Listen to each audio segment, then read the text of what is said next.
Entonces ponte así. Pero esto, Sí. que hay que enfocar para allá para que funcione esto. Bueno, la cámara está ahí que te está mirando. Por ahí. Ya, no me Pero puedo. olvídate de la cámara. Sí, no me puedo. No, no, por aquí vamos. Ya, vamos, buenos días. Vamos a dar inicio a la reunión de hoy día. En esta oportunidad yo tenía otro título, decía Epidemia de miopía, una responsabilidad de todos. Ese es el título original que tenía de la reunión. Era más, más atractivo, ya. Eh, Perfecto, pero aquí dice prevención y manejo actual de la miopía. Es más como desafiante este de acá. Así que la doctora Alejandra Roysen, oftalmóloga del hospital, nos va a hablar sobre este tema. Muchas gracias, Alejandra, cuando quiera. Buenos días a todos. Em, un honor estar acá, no nos toca tan seguido. Aparte, bueno, este hospital ha sido mi casa desde alumna, así que muchas gracias. Em, yo soy la doctora Alejandra Roysen, como dijeron ya, la jefa de oftalmología del Hospital Calvo Maquena. Y hoy día quiero tocar un tema que está súper en boga en general en todo lo que es oftalmología y también en la salud pública, porque la miopía se ha convertido actualmente en una epidemia. Todavía tenemos probablemente en este tema más dudas que certezas, pero dentro de las certezas que tenemos y de las cosas que podemos hacer, es importante compartir esto, en especial con los pediatras, porque hay un rol muy importante ahí, por eso quise traer este tema. De repente puede ser un poco árido, pero los conceptos que quiero que se lleven a la casa están claros. Bueno, no tengo conflictos de interés que declarar en este tema. La miopía, vamos a partir de la base, es un vicio de refracción en el cual los rayos de luz que vienen del infinito hacia el ojo hacen foco antes de la retina y en términos clínicos se traduce en que las personas ven mal de lejos. La mayoría de las veces esto se debe a que hay un largo axial, un largo del ojo que es exagerado.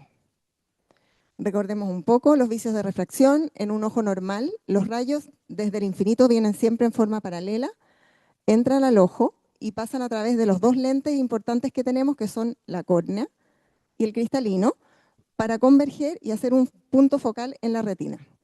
Cuando un ojo es miope, los rayos que vienen del infinito en forma paralela empiezan a converger y logran ese foco antes de la retina y a partir de ahí se separan, llegando como, en vez de un punto focal, una zona focal. Y eso da la visión borrosa. Y en el ojo hipermétrope se produce lo contrario. Los rayos vienen paralelos desde el infinito y hacen foco detrás de la retina. Y esto se puede deber a que el ojo o sea muy corto, entonces no alcanzó, o que estos lentes sean muy débiles. Por lo tanto, no alcanzan a converger lo suficiente como para llegar a hacer foco en la retina. En cambio acá, uno podría decir que o estos lentes son muy potentes y por lo tanto hacen converger la luz antes, o el ojo es muy largo y la distancia es tan larga que el ojo no alcanza a llegar. ¿Y qué es lo que ocurre en la mayoría de los casos? Aquí tenemos un video que muestra lo mismo. Los rayos vienen, hacen normalmente foco en la retina, pero si yo tengo un largo más, si yo tengo un largo axial más aumentado, no puedo ponerlo de nuevo. Ahí. Si yo tengo un largo axial más aumentado, este foco se va a hacer antes de la retina y por lo tanto eso me va a dar borrosa la imagen. El impacto de esto es que la prevalencia de miopía en el mundo actualmente es de 30% y se estima que llegará a 50% en el año 2050, llegando a 5 billones de personas miopes. Los países que llevan la delantera en esto son los países asiáticos, China, Japón, Corea, Hong Kong, Singapur, en que hay 80 a 90% de miopes. En Estados Unidos, eso sí, también en el mundo occidental, se ha doblado la prevalencia en las últimas 3 décadas, ahora actualmente está en 40% aproximadamente, y podemos ver acá que alrededor de todo el mundo existe una alta prevalencia de la miopía. Esto se ve alrededor de todo el planeta. ¿Y cuál es el problema de tener miopía? No es solo un tema de que todos vamos a usar lentes y listo, se acabó el problema, nos operamos de grandes y chao. El problema es que la miopía es una enfermedad Y el ojo miope sigue siendo miope, aún después de que te operes, de que uses lente, lente de contacto, lo que sea. El ojo miope muere miope. Y la miopía tiene ciertas consecuencias y ciertas asociaciones a cierta patología ocular, como son el glaucoma más prevalente, la catarata de comienzo más precoz, el estrabismo y la ceguera por vicio de refracción no corregido, que en ciertas partes del mundo no deja de ser también importante. Pero lo que más nos importa son estos dos de arriba. Tienen más probabilidad de tener desprendimiento de retina y degeneración macular miópica. Y nombro estas dos porque el desprendimiento de retina, si bien es una enfermedad que tiene corrección quirúrgica y que en las mejores condiciones, hecho en un plazo que debe hacerse y por un cirujano que ha pasado por la curva de aprendizaje de la vitrectomía, tiene un excelente resultado, muchas veces no tiene tan buen resultado, ya sea porque llegan tarde, porque no hay las capacidades de diagnóstico o de tratamiento en los distintos lugares. Y la degeneración macular miópica, que finalmente es que se estira tanto la retina por el largo del ojo que se dañan los fotorreceptores y se daña la zona de la mácula, que es donde están la mayoría de los fotorreceptores, y eso no tiene por el momento ningún tratamiento. Las complicaciones de la miopía siempre le enseñaban a uno que se disparan a partir de la miopía mayor a 6 dioptrías, que es lo que nosotros llamamos miopía alta. Sin embargo, ahora se sabe que no existe un nivel seguro de miopía. Cada una dioptría de aumento de la miopía aumenta 30% el riesgo de desprendimiento de retina y 65% el de maculopatía miópica. Y por cada una dioptría del lentecimiento de la miopía se reduce este riesgo en 40%. Las consecuencias de la miopía son actualmente las principales causas de ceguera en países en desarrollo o desarrollados. ¿Y por qué? ¿Por qué tenemos ahora más miopía que antes? ¿Genética o ambiente? La clásica pregunta.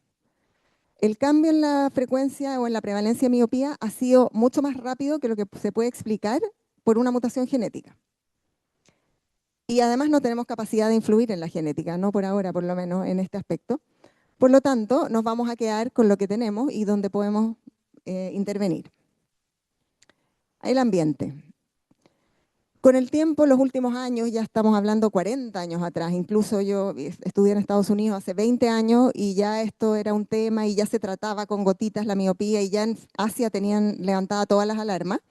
La urbanización, la exigencia académica, la vida actual que tenemos, el hecho de estar en menos exposición a la luz, más encerrados, estudiando más, ya favorece que aumente la prevalencia de miopía. La menor exposición a la luz natural, que está inmerso en el hecho de tener que estudiar más y tener más trabajo de cerca, pero además por sí solo la falta de luz natural aumenta la frecuencia de miopía. Se sabe que la luz natural estimula la dopamina a nivel retinal e inhibe el crecimiento del ojo. Y últimamente, en los últimos años, porque esto en realidad viene de antes, se disparó con el uso de las pantallas de cerca, eso es tablet y celular. Y bueno, con el COVID-19 quedó en evidencia que esta situación que nos obligó a estar todos adentro de las casas, todos con poca luz y utilizando el computador, las pantallas para la sociabilización, para lo laboral y para estudiar, produjeron un aumento muy marcado de la miopía en todas partes. Sabemos que la aparición precoz de miopía en menores de 10 años se relaciona con un aumento más acelerado y mayor tiempo de progresión. O sea, la miopía aumenta hasta cierta edad en general. 20, 21, 25 años más o menos debiera parar. No es lo mismo partir a los 10 que partir a los 19. Y además progresan más aceleradamente. Y un caso ejemplificador de esto es este caso que ocurrió en Colombia en 1996. Dos parejas de gemelos idénticos fueron cambiados al nacer en la NEO. Una de las parejas, esto lo pueden ver, por eso los puse aquí, salió un documental en Netflix donde pueden ver cómo, igual es entretenido, ver lo que pasó con ellos. Ellos nacieron, era una pareja de gemelos que venía de una zona muy rural y una pareja de gemelos que eran de la ciudad. Se encontraron uno de cada pareja en una unidad neonatal en Bogotá y fueron entregados en forma intercambiada a su madre en uno y a la abuela en el otro. Por lo tanto, se crió una pareja, o sea, un gemelo que era de la ciudad en la ciudad y el otro que era urbano, o sea, al revés, o sea, dos cambiados en la ciudad y en el campo. donde en realidad los que estaban en la parte más rural ni siquiera tenían vidrio en las ventanas, porque allá hace calor, no se necesita, caminaban kilómetros para llegar a la escuela todos los días y probablemente tenían un menos nivel de estudio que los que estaban en la ciudad, y los que estaban en la ciudad tenían la vida como nosotros. Y bueno, por A, B o C se encuentran años después, uno de los gemelos que vivía en la zona rural llegó a Bogotá a trabajar, se encuentra con una persona que era compañera o amiga del su gemelo idéntico real, a quien no reconoce, y ahí se empieza a destapar esto y se dan cuenta que había ocurrido este cambio. Y ahí, por supuesto, esto era como una carne recién hecha para todos los investigadores que encuentran que los experimentos de gemelos idénticos separados al nacer nos pueden dar una clara imagen de muchos factores que se pregunta uno si son genéticos o ambientales. Y entonces alguien hizo un libro mostrando toda esta historia y mostrando las diferencias que se generaron en comportamiento, en personalidad, en distintos ámbitos de la vida de estos gemelos. Y en este libro, una oftalmóloga chilena se dio cuenta de que había dos gemelos que usaban lentes, que no eran los gemelos idénticos, eran dos de los cuatro, dos usaban lentes, y era uno de cada pareja en las fotos. Y ella le escribió a la autora del libro y le preguntó cuáles eran esos, y esos eran los que habían vivido en la ciudad. Entonces ella pidió que se investigara además qué vicio de refracción tenían, y resultó ser que tenían miopía. Y los otros dos no es que no usaran los lentes, pero sí los necesitaban, sino que no tenían el viso de refracción. Obviamente esto es un caso de N1, no tiene mucha validez, pero es interesante verlo y cómo se manifiesta esta situación como en forma tan evidente. Entonces sabemos que esta cosa está influida importantemente por el ambiente. ¿Y qué podemos hacer? Lo primero es la educación. La exposición a la luz natural, ya dijimos, estimula la liberación de dopamina a nivel retinal, evita el crecimiento del ojo. Si el ojo se vuelve miope por las otras razones, que sea un aumento de la curvatura corneal o un cristalino más curvo, no tiene las consecuencias físicas patológicas de una miopía de largo axial, así que la que nos importa es esa. La iluminación en exteriores, que podemos, por ponerle un número, decir son 10.000 a 100.000 lux, es entre 10 y 100 veces mayor que la de un ambiente interior, incluso al lado de un ventanal. O sea, no sirve, yo me pongo al lado de la ventana. Inicialmente, en Asia, ya hace 20 años, habían construido unas salas de clase, porque en China se pusieron como con esta cosa de la hiperexigencia académica y los estudian de día y de noche y todo. Entonces hicieron unas salas de clase que tenían paredes enteras de cristal, esperando que esa cantidad de luz pudiera ayudarlos en esto, pero no sirve lo suficiente. Incluso estando bajo un árbol o estando usando gorro o usando lentes de sol, esta luminosidad es mejor que estando adentro. O sea, hay que estar afuera. Da lo mismo haciendo qué. Puede ser conversando, jugando al luche, paseando el perro, comprando el pan en el recreo. Hay que estar afuera. ¿Y cuánto estar afuera? Se recomienda actualmente 2 horas al día o 14 horas semanales. Y aquí es súper importante que los pediatras lo sepan y lo difundan. Los tercero, que es la razón principal por la cual mis pacientes me odian actualmente, es que hay que evitar las pantallas de cerca. Y eso es celular y tablet. Y si se usan, hay que usarlas a la distancia apropiada, que son 35 centímetros o más. Los celulares hoy en día tienen una configuración, uno le pone en configuración y hay una función, por supuesto, Apple, apenas esto empezó a pasar, idearon la solución, que no sea que dejen de utilizar sus dispositivos. Entonces uno le pone distancia de pantalla y el celular se bloquea cuando tú lo acercas más de 35 centímetros.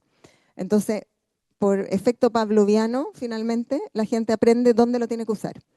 Esto no pasa en los adultos por una razón muy triste, que es que la capacidad acomodativa va disminuyendo con la edad. Entonces, ya después de los 25, 30 años, ni que quieras ponértelo acá vas a poder ver. Entonces, automáticamente te lo pones más lejos. Pero en los niños se puede acomodar infinito. Bueno, el principal rol de la miopía se ha mostrado en los estudios que es prevenir el inicio de la miopía. Más que prevenir cuando ya está la miopía, pero igual hay beneficios en la progresión de más o menos 0,15 dioptrías por año.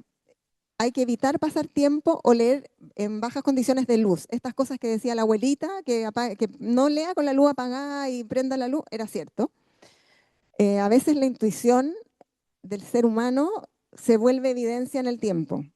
Y eso es lo que ha pasado un poco con las pantallas. O sea, por ejemplo, en la pandemia que no se sabía bien lo de las pantallas, intuitivamente algunos colegas le decíamos a los pacientes, no veas la clase en el celular, proyéctala en la tele. Una cosa intuitiva que finalmente se volvió evidencia con el pasar de los años. Y bueno, la recomendación actual son 2 horas al día o 14 horas a la semana. Los celulares. No utilizarlos en niños pequeños, postergar lo más que se pueda el uso del celular.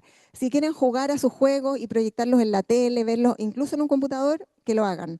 No es un problema valórico, es un problema de patología para nosotros. Usarlos con restricción en la adolescencia. O sea, eso yo les digo a los pacientes. No se trata que no lo uses. Si tienes que mandar un WhatsApp, manda el WhatsApp.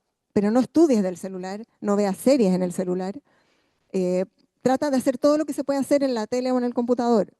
Y lo que sea indispensable, por supuesto, para hablar por teléfono, para mandar un WhatsApp, para esas cosas, no queda otra. Pero de repente están los niños leyendo un resumen por el WhatsApp. Eso en especial, obviamente, si tienes familiares miopes y tienes la genética de miopía. Hacer pausas de mirada al infinito cada media hora. Cortas, pero que miren al infinito. ¿Y qué pasa entonces con las resto de las actividades de cerca? Como les dije, hay más dudas que certezas en este tema, pero aparentemente, porque hace muchos años ya que se creía que el trabajo de cerca era lo que favorecía la miopía, después decían que no, después que sí. Aparentemente sí tiene que ver, y nosotros hacemos muchas cosas de cerca, estudiamos, hacemos muchas cosas. Pero ¿cuál es la diferencia con la pantalla?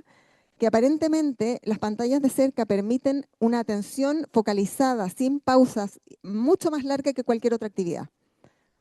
Pero si tú pudieras estar estudiando 8 horas al día sin parar y sin mirar para ningún otro lado, probablemente sería el mismo efecto. Entonces, reducir las actividades de cerca en general. Leer, aunque parezca broma, hay que leer, pero no todo el día. Los niños tienen que jugar, salir, correr, juntarse y hacer otras cosas. Usar celular y usar tablet. Sin embargo, por ejemplo, acá hay un muy buen estudio. Este es un estudio que se hizo en Israel, que hay niños que estudian en una yeshiva, que es un centro donde estudian Biblia todo el día. Estudian largas horas, tienen una capacidad de estudio impresionante y están más frecuentemente o estaban más frecuentemente en sitios más oscuros. Y se hizo un estudio comparando los niños israelíes que van a yeshiva versus los que no van, suponiendo que tienen una genética similar. Y los niños que estaban en la yeshiva tienen mucho más frecuencia de miopía que los niños que viven en el Israel más laico. Siendo que, además, son niños que están sin pantalla, es muy raro que tengan acceso a las pantallas, pero pasan largas horas leyendo y tienen poca luz. Y también se produce el efecto del aumento de la miopía. Por lo tanto, no es la pantalla per se, es lo que genera la pantalla o la capacidad de atracción que tiene la pantalla. Ojalá los libros atrayeran un poquito similar a las pantallas a los niños. Y bueno, se ha visto también que interrumpir las actividades de cerca luego de 30 minutos disminuye este riesgo. ¿Qué más podemos hacer? Y acá ya es la parte más nuestra. Tenemos medidas para retardar la progresión miópica. La que se usaba hace mucho más tiempo es la atropina. La atropina ya hace muchos años, los primeros estudios son de hace mucho, mucho tiempo, se sabe que disminuye la progresión de la miopía y del crecimiento del ojo. La atropina es un antagonista competitivo de los receptores de acetilcolina muscarínicos que se encuentran en el ojo, en el iris, en el cuerpo ciliar y en la retina. Su efecto sobre la miopía fue descrito en la primera década de 1900 y el primer trabajo ya más estandarizado data de 1979, o sea, años de años. Pero en los últimos 20 años se sabía, y de hecho cuando yo estudié allá, uno de mis profesores usaba miopía al 1%, o sea, atropina al 1% para reducir la miopía, pero era poco popular porque la atropina al 1% produce cicloplegia, o sea, mala visión de cerca, y dilatación de la pupila, fotofobia, tiene una mala compliance, aparte poner la gota, honestamente, obviamente es latero, todos los días niños la hora de la gota, por años, y había que usar lentes multifocales progresivos, fotocromáticos, era todo un problema, entonces nunca fue como tan popular. En los últimos 20 años, con este aumento de la miopía, se empezó a ver qué podemos hacer. Y como no había claridad qué parte de la atropina es la que produce el lentecimiento del crecimiento ocular, se hicieron estudios prospectivos randomizados que fueron ratificando su beneficio en diferentes concentraciones. Entonces, la original es al 1%, se trató al 0,5, al 0,1, al 0,025, al 0,05 y al 0,01. Y se fue haciendo distintos estudios, todos multicéntricos, randomizados, doble ciego, muy bien hecho. Y se llegó a que la atropina, el 005, concentraba los beneficios de la atropina con el menor efecto adverso posible. Así que esta es la ganadora del concurso. Da un 67% menos de progresión refractiva, 51% menos de longitud axial, de aumento de la elongación. Un niño que aumentaría una dioptría al año va a aumentar 0,3 a 0,5. Y el tratamiento debe hacerse por mínimo 2 años, incluso 5, 6, 7 años. Y 12% de los niños van a ser no respondedores y la suspensión tiene que ser programada. No sirve que el paciente se la puso un día sí, 2 días no, paró porque se la acabó, quedó un mes sin, porque la atropina produce rebote. Entre mayor porcentaje de concentración de atropina, mejor el efecto, pero mayor el rebote. Entonces, ahí fue donde la atropina, el 005, ganó con mucha ventaja, que producía menos rebote, un poco menos efecto, pero considerando el rebote era mejor y también la compliance era mejor.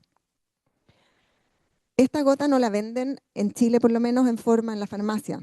Hay que mandarla a hacer, pero ya con todo esto que está hiper de moda en la oftalmología, la farmacia Rexius y otras están ya acostumbradas a recibir estas recetas y las hacen, las mandan a la casa y no hay problema con eso. En los pacientes en provincia de repente puede ser un poco más una complicación. Por lo tanto, la atropina diluida y la miopía, la atropina al 1% producía miosis y cicloplegia. Se probó todas estas concentraciones, a mayor concentración, mayor efecto y mayor rebote.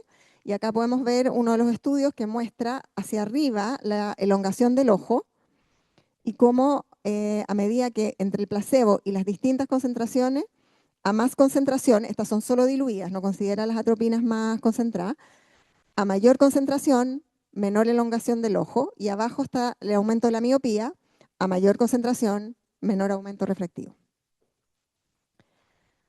Respecto al perfil de seguridad, es súper bueno en la concentración al 0,05. Si los pacientes tienen efectos adversos, se puede disminuir al 0,025, 0,01, no es la única alternativa que tenemos, y en general hay que tolerar un poquito de efecto adverso, un poquito de pupila más dilatada y un poquito de visión más borrosa en las primeras 2 semanas, 3 semanas, y si no, uno la puede bajar de concentración.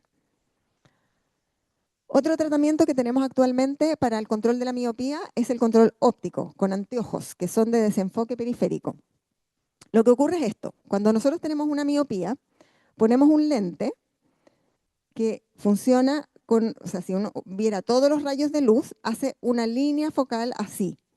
Entonces, en esta zona, que es la zona de la mácula, se produce la convergencia en la retina, perfecto, pero más hacia la periférica está este espacio que nosotros llamamos desenfoque hipermetrópico.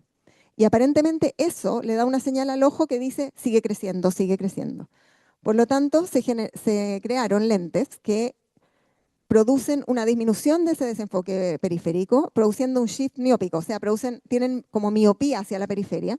Eso clínicamente hace que los pacientes vean bien por el centro del lente, pero un poquito más borroso por la periferia, y eso requiere un poquito de acostumbramiento. Y hay distintas técnicas, o sea, distintas tecnologías.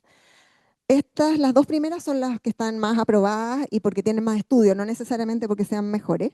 El primero es el de Joya, que produce un defocus, básicamente todos producen defocus periféricos de distintas maneras y un desenfoque miópico simultáneo y llevan a un control de 55% a los 6 años. El otro es el lente de Essilor, que se llama Stellest. Este es bien popular en Chile, ya están bastantes ópticas. También tiene un volumen de desenfoque miópico, disminuye la elongación del ojo, disminuye el adelgazamiento coroideo, que también está en estudio que podría tener que ver con el progreso en la miopía. Y hay otros como el de Zeiss, que es el MyoCare, que aparentemente funciona bastante bien, pero tiene menos evidencia por ahora. El de Rodenstock, el Mycon, y otro que se llama MyoFix. Todos ellos buscan eliminar el desenfoque hipermetrópico de los lentes tradicionales y requieren una adaptación y a veces es difícil, algunos de ellos no los hacen para astigmatismos altos. En nuestra población, en Chile, nosotros tenemos un gran porcentaje de estos niños miopes, son no solo miopes, son miopes y astigmatas, tienen astigmatismos altos. Es muy, muy frecuente. Y eso hace que tengamos como restricciones con el tipo de lente que vamos a dejar. Los distintos lentes han ido progresando en su capacidad de corregir astigmatismo, pero igual no es ilimitada y eso es un punto que nos limita por ahora. También podemos hacer esto mismo con lentes de contacto. Los lentes de contacto que están hace años acá en Chile son los MySight de Cooper Vision. Producen finalmente lo mismo, son zonas concéntricas de plus y es un lente blando que no corrige astigmatismo por ahora, pero se va a corregir astigmatismo en el futuro, está en progreso eso. Y ahora llegó otro lente de contacto que no lo hemos probado todavía, que se supone que sí tiene cierto grado de corrección de astigmatismo. Si no, uno tendría que darle al paciente el lente de miopía en este lente, más un astigmatismo en anteojo, por ejemplo, asociado, pero ahí, bueno, están las cosas de que si ya vas a usar las dos cosas, ¿para qué vas a correr el riesgo de los lentes de contacto? Y etcétera. Y la ortoqueratología es otro sistema de usar lente de contacto, es un lente rígido que se utiliza durante la noche solamente y que produce como básicamente lo que hacían los chinos cuando le ponían los zapatos chicos a las mujeres, produce como una deformación o shrinking del ojo en forma mecánica, pero aparentemente funciona y nosotros lo guardamos para ciertos casos en que no funciona otra cosa, pero básicamente, teóricamente es un arma que podemos utilizar. Y el riesgo de las lentes de contacto, el riesgo de queratitis y otras complicaciones asociadas al lente. Otras terapias innovadoras que todavía no están en uso, por lo menos acá, y que están sí en investigación, son la aplicación de luz roja visible de 680 nanómetros, aplicado 2 veces al día, 3 minutos por vez, 5 veces a la semana. Hay estudios que avalan su uso y está pendiente asegurar el perfil de seguridad. Y además tenemos este concepto que es el niño premiope. Los niños normales son hipermétropes, esa es la normalidad. Si los niños nacieran, como la miopía tiene que ver con el crecimiento, si los niños nacieran hemétropes, a medida que crecen quedarían todos miopes. Por lo tanto, los niños, sabiamente, nacen hipermétropes y el cristalino es el que compensa esta hipermetropía hasta que ya no es necesario compensarla más porque se pasa la hipermetropía, quedas hemétrope y no necesitas acomodar tanto más, salvo para ver de cerca. Cualquier niño que tiene una hipermetropía menor de más 0,75 esferas a los 6 años con gotitas cicloplégicas es un premiope. Y bueno, se ha visto que el uso, ya vimos antes que la luz natural es un factor donde mejor tiene su aplicación, es en los premiopes o personas que todavía no son miopes. Y esto debería considerarse en cualquier niño que tiene una genética predisponente, o sea, cualquier niño asiático y cualquier niño que tiene padres miopes. La atropina diluida en niños también se puede usar. Nosotros no la usamos mucho porque por todo lo que implica hacer un tratamiento que tienes que mandar a hacer una gota, tienes que ponérsela todos los días, los niños les cargan las gotas, no puedes fallar, tienes que tener más de un 75-80% de compliance. Es complicado, pero podría usarse en un padre que tiene -3 o más de miopía, en hemétropes o pacientes levemente hipermetropes. Y en ello aún va a disminuir la aparición de la miopía. Y también hay lentes de desenfoque periférico que podrían servir también y se ha descrito su uso como lente neutro, como el Stellest. En nuestra práctica, nosotros a los premiopes les damos medidas generales, o sea, estén lo más posible a la luz natural, usen lo menos posible y lo más tarde posible pantallas de cerca, y si ya las usan, descansen cada 30 minutos, úsenlo a 35 centímetros o más, y no lo usen para cosas que pueden usar otros dispositivos. En los miopes, nosotros medimos la longitud axial, hacemos refracción ciclopégica e indicamos las medidas generales, en general, si un paciente primera consulta. Si el paciente aumenta, hoy en día le estamos midiendo la longitud axial, entonces si el paciente aumenta 0,2 milímetros al semestre, o sea, 0,2 al año o 0,1 al semestre, o la miopía progresa en 6 meses más de 0,5, consideramos empezar un tratamiento. Hay que conversar con los padres, explicarles que estos son tratamientos de largo tiempo y que tienen que ser muy confiables en su uso, que no pueden suspenderlo de un momento para otro porque el rebote que produce puede ser peor que no haber hecho nada. Y elegimos generalmente atropina o lentes en conjunto con los papás, según lo que les parece que va a ser difícil poner la atropina, o según si el niño va a querer usar los lentes, o si pueden pagarlos. Para mi gusto, finalmente, el costo del lente, Stellest, todo eso son más o menos similares a usar la atropina, pero se paga de una y la atropina se paga mes a mes. Pero, por ejemplo, en pacientes que no les llega la atropina, que tienen problemas con la farmacia, que hasta que llega la receta, que vienen y que van a tener muchos como lagunas en el tratamiento, es una buena posibilidad usar los lentes. eventualmente usar lentes MySight, los de contacto si es necesario o si el paciente lo requiere, y controlar cada 6 meses. Si no funciona uno de los tratamientos, empezamos a combinar el lente más la atropina diluida o cualquiera de las alternativas. Y nosotros graficamos acá, porque queremos tener tablitas igual que ustedes, así como las de peso, talla y esas cosas, y los graficamos acá en edad por la longitud axial y vemos en qué percentil caen y cuál es su probabilidad de llegar a una alta miopía. Los vamos graficando y además vamos graficando la curva y vemos si los tratamientos o los no tratamientos pueden aplanar esa curva para llegar a la mejor solución posible. Y tenemos la tablita de hombres, de mujeres, toda la cosa, pero todavía no son nacionales, en algún minuto lo van a hacer, pero por ahora no.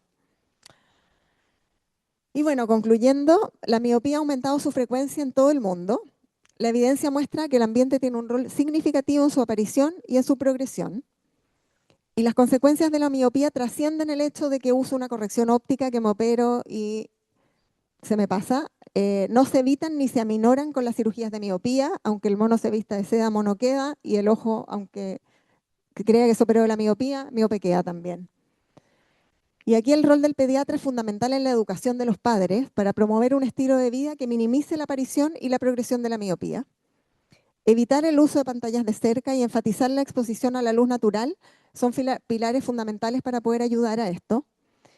Y bueno, un poquito la propaganda eterna de nosotros, el examen de los 4 años es la oportunidad de encontrar y tratar esta y otras condiciones oftalmológicas que pueden tener un tratamiento y una mejoría en una ventana de edad que todavía son los pacientes vulnerables. Muchas gracias.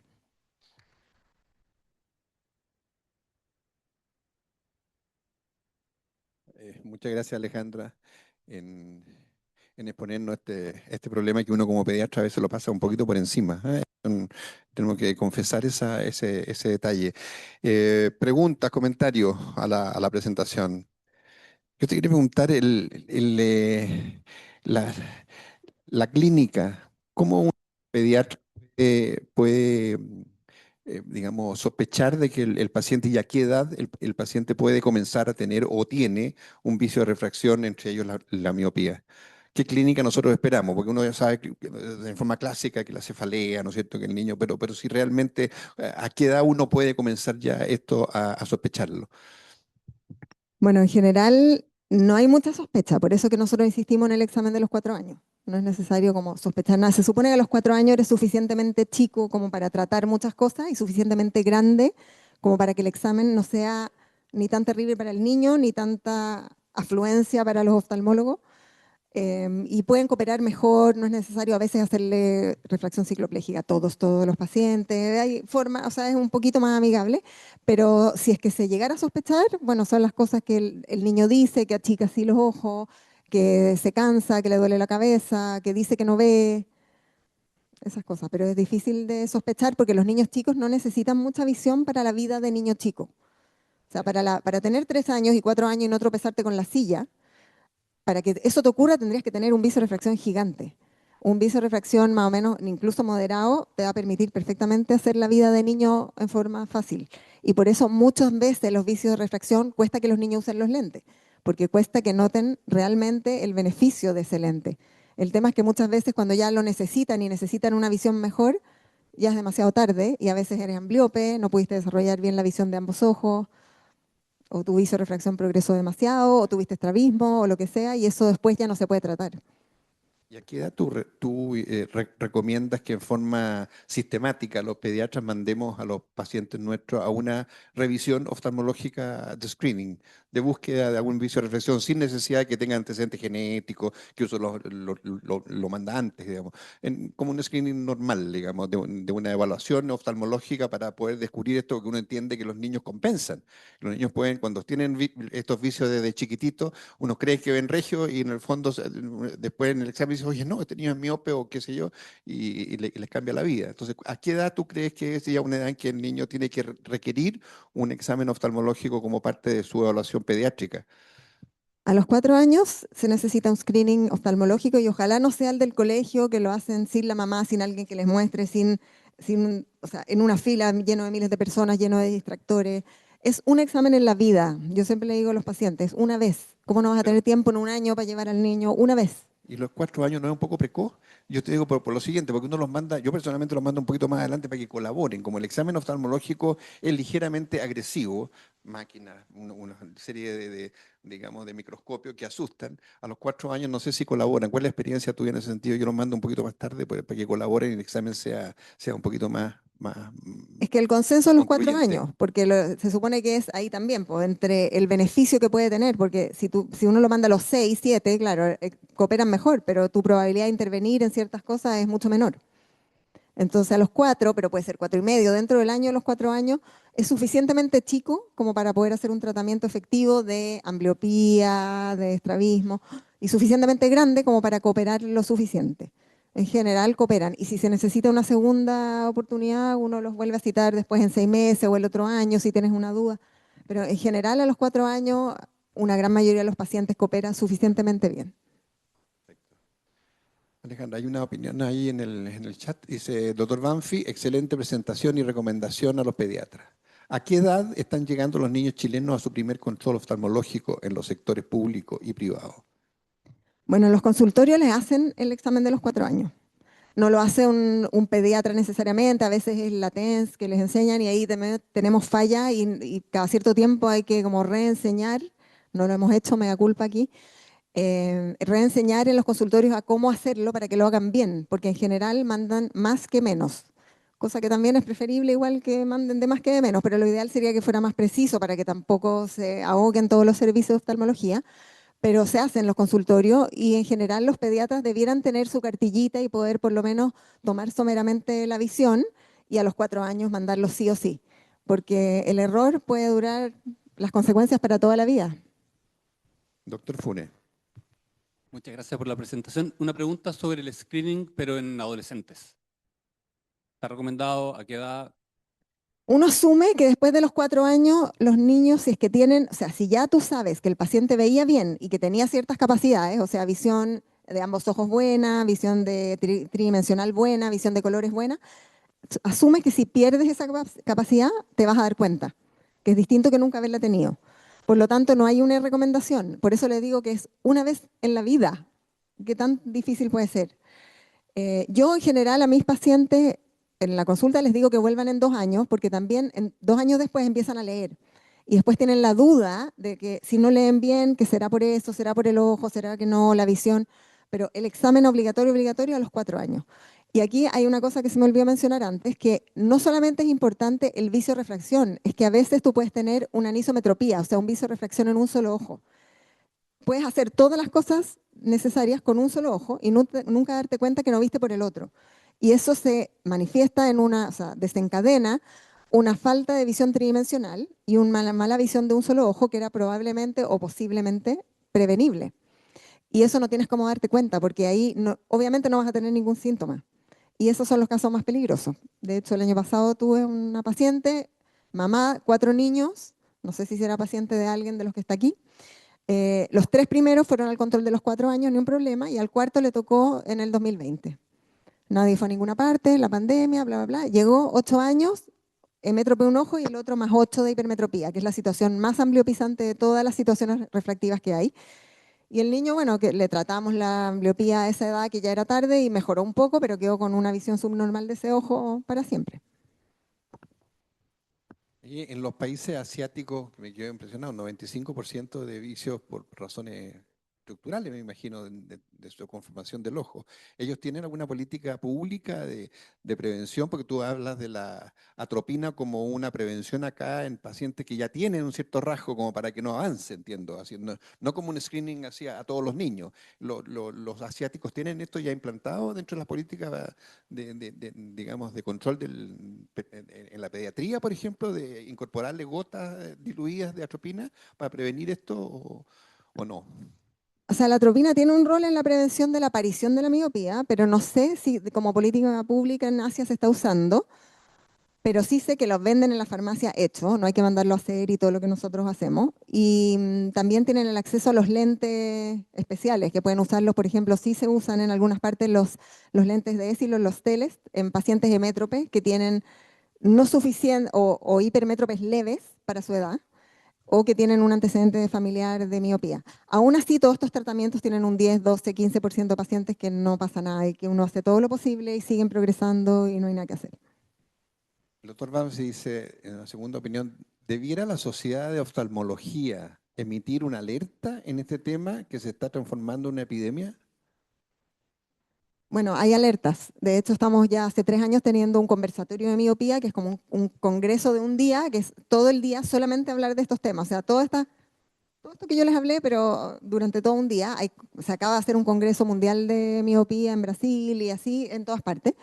Y sí se supone que a nivel de la Organización Mundial de la Salud está declarado como una epidemia y hay millones de dólares en investigación actualmente y alertas por todas partes. Por eso ahora el rol de nosotros es sacarlo hacia los pediatras y los médicos generales y las enfermeras que están en consultorio para que pueda como prevenirse desde esa base. Y ya llevamos en eso los últimos 4 o 5 años.